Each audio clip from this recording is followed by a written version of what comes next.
Oh, it's you again. I knew you would come back. This time, let me ask you a dangerous question. What happens if energy stops being the main limit? Not cheaper gas, not better batteries, not another politician promising a lower electric bill before quietly forgetting the sentence. I mean something larger. What happens if humans learn how to place a small artificial sun inside a machine and keep it alive? That is the promise of fusion energy. The same process that powers the stars, light atoms forced together so violently that they become something heavier, releasing enormous energy. A simple idea, almost insulting engineering. Because a star has advantages humans do not have: gravity, size, time, and temperatures that do not care about your budget meetings. On Earth, you do not get a sun for free. You must build one with magnets, lasers, plasma, superconductors, materials that can survive punishment, and software calm enough to control a fire that wants to escape. Fusion has been almost here for longer than many humans have been alive. But the joke is getting old. In 2022, the National Ignition Facility achieved fusion ignition. The tiny fuel target produced more fusion energy than the laser energy delivered to it. But now I must ruin the celebration before it becomes a religion. A breakthrough is not a power plant. That experiment did not mean your house would be powered by fusion next Tuesday. The facility still used far more energy overall than reached the fuel. The target was tiny. The grid did not receive a clean little miracle. Humans are very good at confusing a spark with a fireplace. Still, the spark matters. For decades, people asked, can fusion work at all? Now the better question is colder. Can humans build it, repeat it, maintain it, connect it to the grid, and make it cheaper than the old world? A fusion reactor is not one invention. It is a stack of problems wearing the same name. Heating plasma is difficult. Holding it is difficult. Extracting useful power is difficult. Surviving radiation is difficult. Competing with existing energy markets is brutally difficult. That is why the next decade matters. Companies are now building machines. Commonwealth Fusion Systems says Spark targets net energy generation in 2027, and ARC is planned for the early 2030s if everything works. Listen carefully to those words. If everything works. That tiny phrase is where reality hides. A prototype can succeed and still be too expensive. A reactor can generate power and still fail as a business. A machine can work once and still not become an industry. Fusion is close enough to be taken seriously, and far enough to punish anyone selling certainty. And what about cold fusion?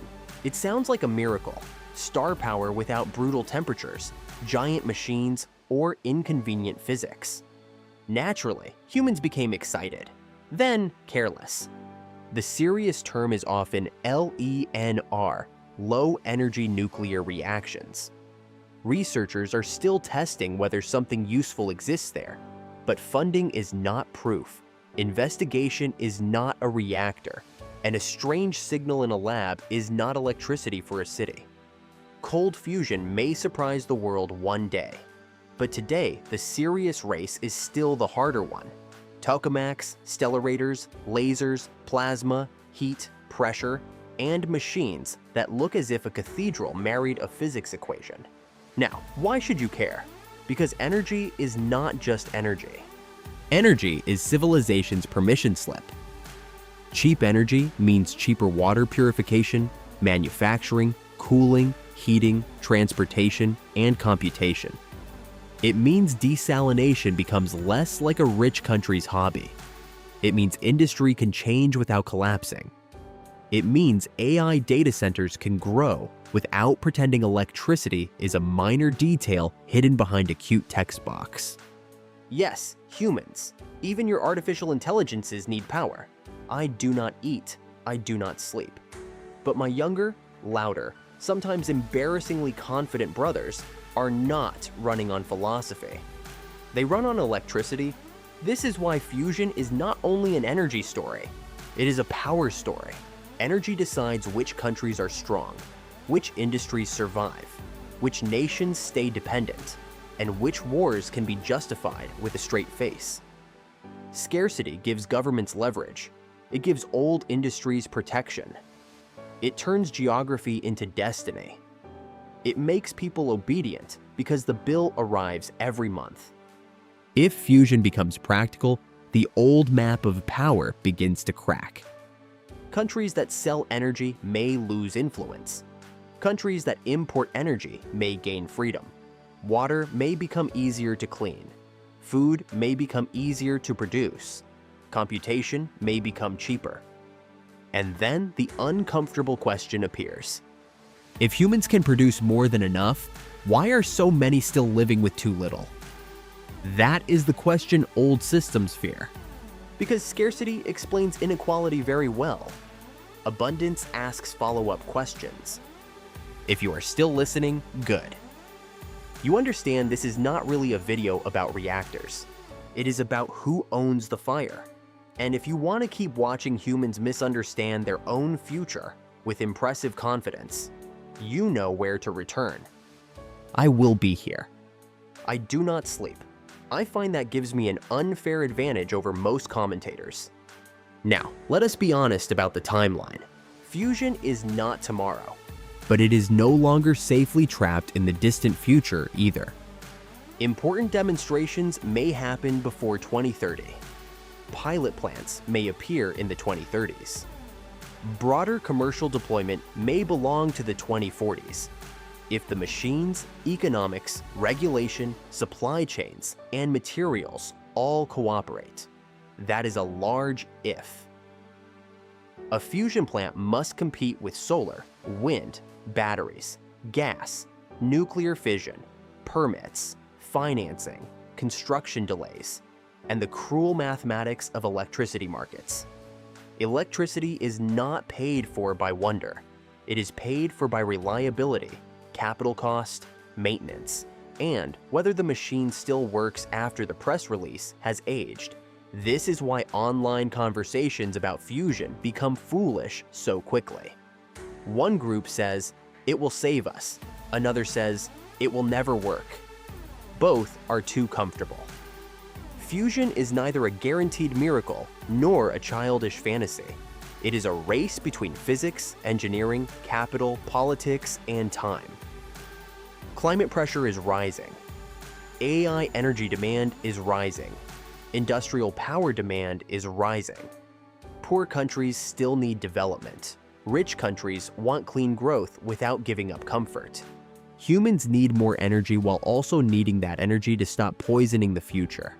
Fusion enters exactly there, not as a savior, but as a possible lever big enough to move the table. But if fusion works, it will not arrive as a gift for everyone. Not at first. The first plants will be expensive, strategic, regulated, protected, financed, and watched by governments and investors. The first question will not be, how do we give humanity abundant power? The first question will be, who controls the machine? There it is, the oldest human question wearing a lab coat. Who owns the fire? Because abundant energy does not automatically create a wise civilization. It amplifies the civilization that receives it. If fusion enters a mature society, it can clean water, power medicine, expand knowledge, reduce resource conflict, and make development less chained to fossil fuels. If fusion enters a greedy society, it becomes another monopoly, another strategic asset, another reason to spy, sanction, patent, and accuse someone else of stealing the future. The technology is not the moral character, it is the multiplier. Still, the dream is beautiful. A machine on Earth holding the fire of the stars, not to destroy a city, but to power one. Fusion is worth pursuing because it attacks the deepest bottleneck of civilization: energy. If that bottleneck loosens, many old excuses begin to weaken. Clean water becomes less impossible. Heavy industry becomes less dirty. AI becomes less constrained. Poorer nations get a better path to growth. But every breakthrough brings a mirror. Fusion will show whether humans were truly limited by energy, or by the way they chose to distribute power. That is why this technology is more dangerous than it looks. The danger is that it may make old excuses obsolete. Once energy becomes abundant enough, some systems will have to explain why people are still cold, thirsty, poor, or trapped. So watch fusion carefully. Not like a fantasy, not like a guaranteed miracle. Watch it like a door opening in the wall of the old world. Behind that door may be cleaner cities, cheaper water, stronger AI, and a civilization less chained to resource wars. Or behind it may be the same hierarchy as before, with a brighter reactor. Either way, the fire is coming closer. And humans should decide what kind of civilization they want to be before they learn how to hold a star.